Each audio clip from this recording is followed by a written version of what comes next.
Protective League is a voice that we can use to talk to the community, states, and local government. We need participation to be involved, with everybody to be involved. I'm the president of the Central States Protective League. We hosted the multi-state in Cincinnati. I'm glad to see that there's some young faces here, new faces that I haven't seen in a while. I've been going to these for quite a few years. And I'm glad to see that the companies are actually taking interest in what we do as the Protective League. These Protective Leagues are very important as what's going on in the industries. And what we do helps the company as much as it does the employees.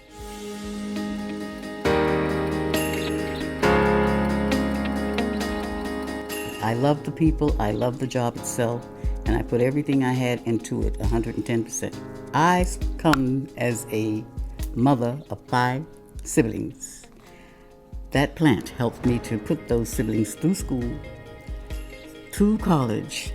They all have their own job, they all have their own homes, and I'm blessed to have ever worked at that plant. A lot of times when my wife and I go shopping, we look at glass, since she worked at the plant as well. The package that it's put in tells a story about the men and women who made it and what they put into it and the type of ingredients and how fresh it can be. What I like about going to work is I'm on the apprenticeship committee, and I get to take young apprentices and train them to do the same job that I learned to do 40 years ago. So we take somebody with zero to little knowledge, and we bring them up through the ranks to teach them how to do the same job and do a better job than I learned to do when I was younger. Glass is in my blood. I mean, like I said, I've done it for 23 years. I enjoy going to work every day. That plant raised me. My mother worked there for 38 years. My daughter's 20 years old. It's raised her. Glass has been good to me.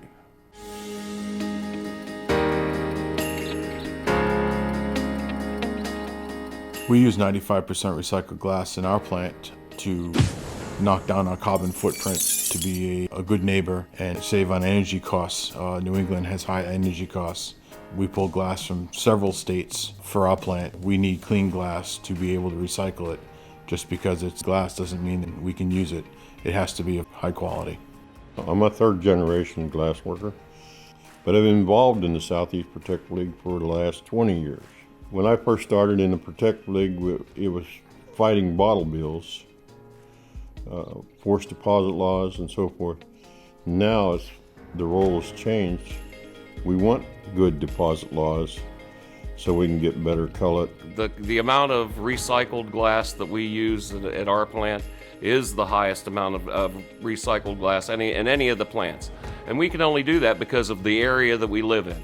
We live in New England, people return those bottles, and we get the benefit by that. It's a win-win for the environment and for the company and the people that work in the plant.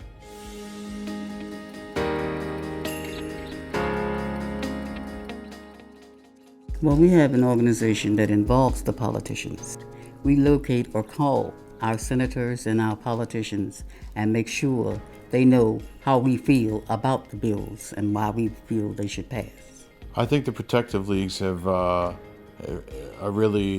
special voice out into the community. If you're a younger person coming into the industry, you need to be involved. Sitting back at the plant is not going to change a thing. You need to get involved.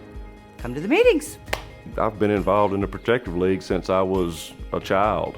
You know, I used to come with my mother to these events, and that's what sparked the interest in, you know, being involved in that. You know, I wanted a good job. I wanted a job that paid well. There's always good people at these events. It's educational.